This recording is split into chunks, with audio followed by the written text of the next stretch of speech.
interviews being recorded at Patchway Police Station in Bristol. It is now Tuesday the 3rd of March 2015 and it's exactly 12 midday. I'm DC 3302, Marie Stephen, and the other police officer present is DC Mark Luther 2702. Nathan, can you give us your full name? Nathan Charles Matthews. Thank you. And your date of birth? The 9th of the 1st, 1987. This is Nathan Matthews, a 29-year-old man suspected of the abduction and murder of 16-year-old Becky Watts, who is also his stepsister. Prior to this incident, accounts from his wife Shauna Hoare mentioned that she and Nathan constantly watch CP-related materials online, which slowly results in an obsession. Investigations also revealed that Nathan has also committed SA on Becky in the past, which went unreported. Together with the help of his wife, they devise a plan to commit the unthinkable to fulfill their urge. Their actions were eventually discovered and they were arrested. Thank you. And the other people present in the interview are? Robin Rowland on behalf of Crossroads Solicitors. And Liz Warlock, appropriate adult. Thank you. So Nathan, we've had a short break. Perhaps if I just flag up for the recording what this interview is about. It's about the kidnap and murder of Becky Watts. Over the last couple of days we've had 4 recordings. The last was a very short recording and I know you needed to have a break then. I explained to you this morning why we needed to, rather than simply take at face value the written statement that you have given to us last night, that we need to explore what you've told us some more. I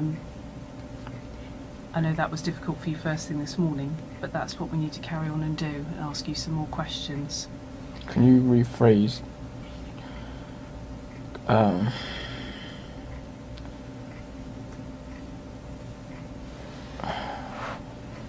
don't know what questions you need to ask, but obviously you said something about Shauna. Can you rephrase it? So you can include basically everybody in it and not use her name. Do you want me to say I think, yeah. Like the other person? Is it just saying the name? Just include everybody in it. Like, obviously she's in it, obviously it will be included in it, but include everybody, don't say her name. Okay. Upon the mention of Becky's name, Nathan started to break down and speak incoherently, suggesting that he was overcome with emotions, especially guilt and regret. This is to be expected considering that the crime was committed on an impulse which may have clouded his judgment at that time. When he come to realize his actions, it was already too late and the lingering guilt and regret may have developed into a trauma triggered by the mention of her name. Okay. I'll do my best to avoid using that name where I can, Nathan, okay? I can't make promises, and what I would say to you is that I'm not going to be doing anything to deliberately wind you up or anything like that, okay? The interrogator heeds his request easily and approaches him with a gentle tone as Nathan has practically confessed to his crime through his previous breakdown. There is no need for scare tactics to force him into confessing. Using a gentle tone and showing sympathy help to calm Nathan down and make it easier for him to speak without triggering any panic attacks.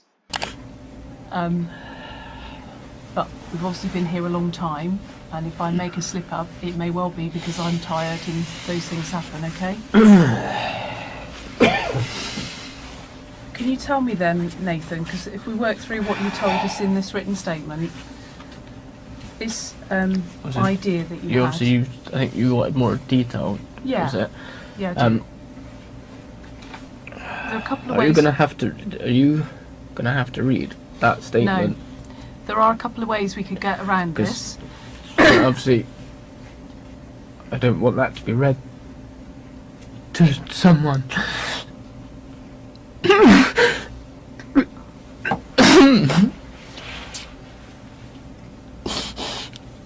I don't want to read this out in full again, Nathan, but what I wanted to do was get some more detail from you about things that you've said in it.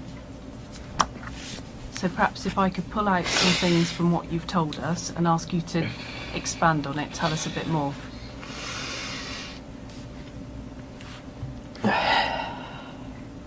Does that sound all right?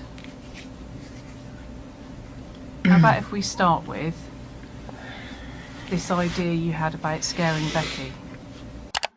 Nathan claimed that he invited Becky to his house in order to scare her, as Becky was being ungrateful and rude to both their parents. However, that invitation soon led to abduction.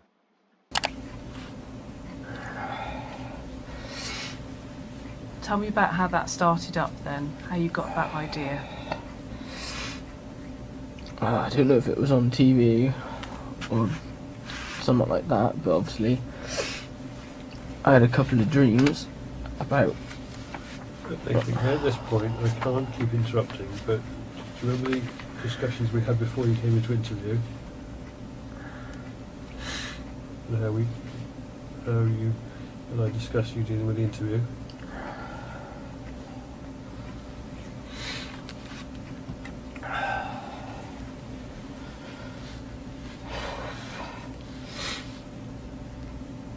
Alright, what was the question again? About the idea that you got, and you said it might have been something on TV or you had a dream.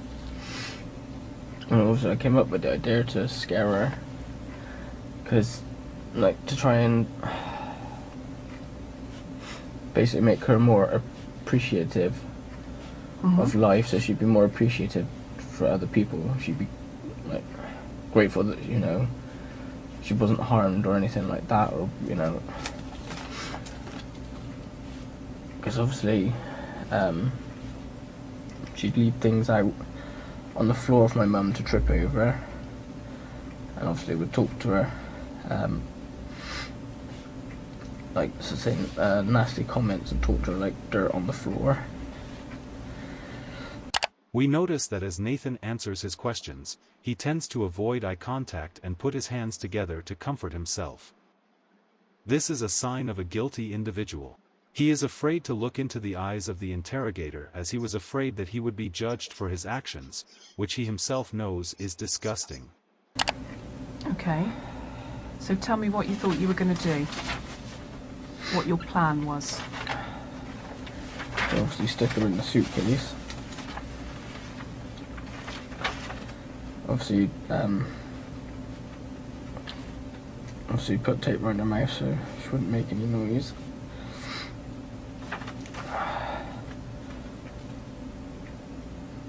And then... I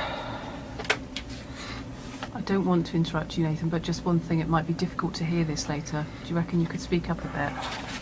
Obviously, the plan was obviously once I got her in the car to make up some to say to Shauna, obviously I had to leave, like, to help someone or do something,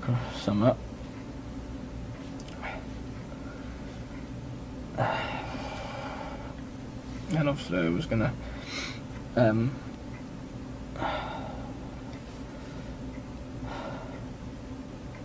was thinking of, like, a wooded area or whatever, to obviously take her back out, to obviously still have the mask on, and obviously, like, scare her and, you know, say something along the lines of, you know, you've got to start treating people better, you know, not being a bitch or self-centered,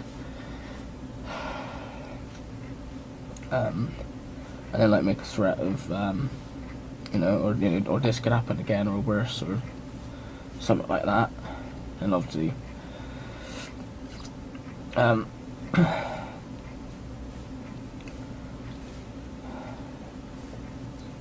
hadn't figured out exactly how to obviously walk away after, without obviously. I don't know if she'd try and follow. I'm assuming she wouldn't have followed, because out of fear, we wouldn't want to follow someone who just obviously has done that. And obviously would have come back.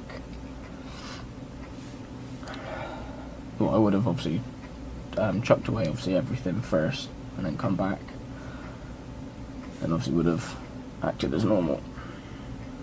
Kept coming back to my mum's. Obviously, acted as normal.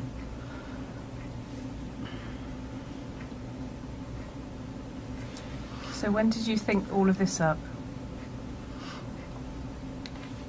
I can't be certain. I'm no good with dates. I've said Okay. this repeatedly, and days muddle into other days. I don't have a specific memory Yeah. of coming up with it, but I remember thinking about it a couple of times. Just basically trying to think of ways to, because obviously she won't listen to me about leaving shit on the floor for my mum to trip up on. She doesn't listen to her dad about it. Just trying to find a way of making her actually listen.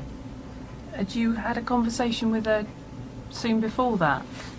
I can't remember when I last saw her. Like I said in the statement, it could have been Okay. Wednesday when we went over, or it could have been the Monday before. It depends on when she was in and when she wasn't in, and if she was in, it depends on when she would have come down. Nathan, do you think you want some legal advice at this stage, given that this is going differently than we discussed?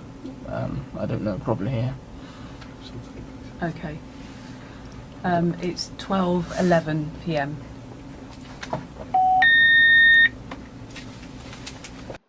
The interrogators decided to end the interrogation as they are uncertain whether Nathan can handle answering more sensitive questions regarding the crime. In the end, Nathan Matthews is found guilty of kidnapping and murder and is sentenced to 33 years in prison. If you are interested in more videos of interrogations, do subscribe to my channel and check out my other works. Thank you.